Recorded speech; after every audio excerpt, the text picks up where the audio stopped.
Atas dasar itu, setiap kali datangnya tarikh ataupun waktu yang bersamaan dengan peristiwa yang sebenar berlaku, setiap tahun umat Islam di Malaysia merayakan syiar-syiar ini. Walaupun ramai yang menolak, ramai yang mengatakan bid'ah, ramai yang membenci, tetapi cuba kita fikirkan satu benda daripada sudut beberapa perkara yang diambil dari sudut positifnya.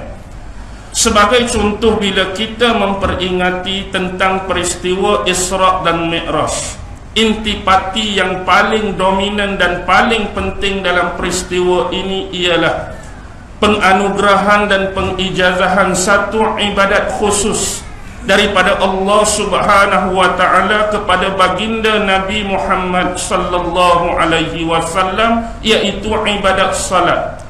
Satu ibadat yang kalau kita levelkan sama seperti rukun-rukun Islam yang lain, tidaklah diberi oleh Allah sama bentuk, sama keistimewaan dengan ibadah salat.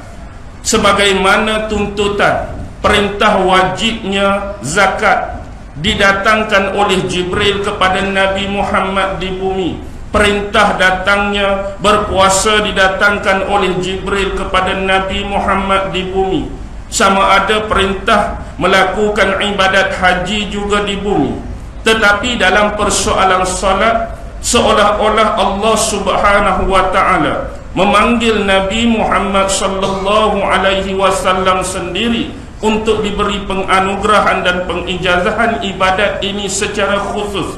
Walhal kalau melihat kepada peristiwa seumpama ini, Allah Subhanahu wa taala boleh dan mampu untuk menjadikan malaikat Jibril sebagai perantara dan wasilah untuk menetapkan perintah salat ini di bumi sama seperti perintah-perintah yang lain. Apa yang saya ingin tekankan ialah, walaupun kita kaitkan persoalan solat dengan Isra' dan Mi'raj, rata-rata di luar sana bila kita bangkitkan tentang solat, tapi masih ramai umat Islam di luar sana yang masih tidak bersolat. Tiap-tiap tahun ni semayang, tiap-tiap tahun juga ramai hak tak solat, ramai hak tak semayang.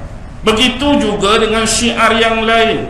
Contoh, tiap-tiap tahun nuzulul Quran, yang ada keterkaitan dengan turunnya Al-Quran dan kewajipan untuk membaca Al-Quran, untuk memahami Al-Quran, untuk menghayati Al-Quran sejauh mengamalkan ajaran-ajaran yang terdapat di dalam Al-Quran. Masih ramai lagi umat di luar sana yang leka dengan Al-Quran, yang tidak berkawan dan bersahabat dengan Al-Quran. Ramai lagi yang kehidupan harian mereka culah untuk baca Quran.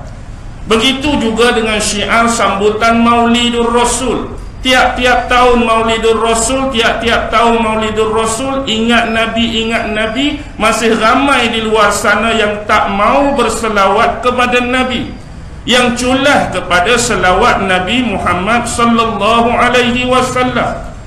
Tiap-tiap tahun hijrah Nabi,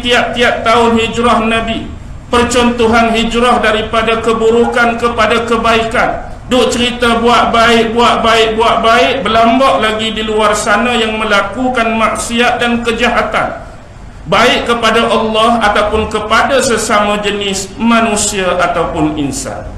Cuba bayangkan satu benda, kalau syiar-syiar seumpama ini kita buang dan kikis dalam masyarakat. Haduk peringat pasal semayang, setiap tahun pun orang tak semayang. Kalau langsung tak diperingatkan, orang jadi ramai semayang ke? Lagi tak semayang.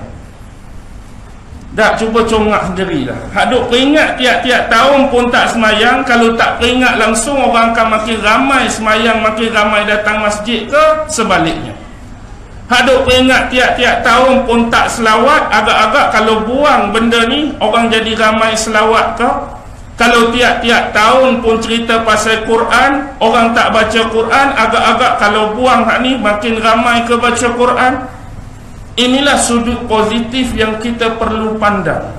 Sekurangnya setiap kehadiran manusia yang membawa hati-hati yang baik, yang membawa hati-hati yang bersih, tunduk, khuduk kepada Tuhannya, untuk mendapatkan sebahagian dan secepis daripada ilmu, mungkin ada kesan taufik dan hidayah akan hinggap dan singgah pada dada dan hati-hati mereka.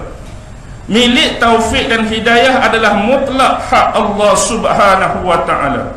Penyampaian ilmu melalui ulama, tuan-tuan guru dan ustaz hanya sebagai wasilah dan pengantara. Selebihnya kita serahkan kepada Allah. Sementara masih ada lagi dalam hati mereka berkehendakkan kepada ilmu dan perubahan dalam hidup, kita buat benda ini. Tidak menjadi kesalahan langsung untuk memperingatkan apa yang terkait dengan kehidupan Nabi Muhammad sallallahu alaihi wasallam.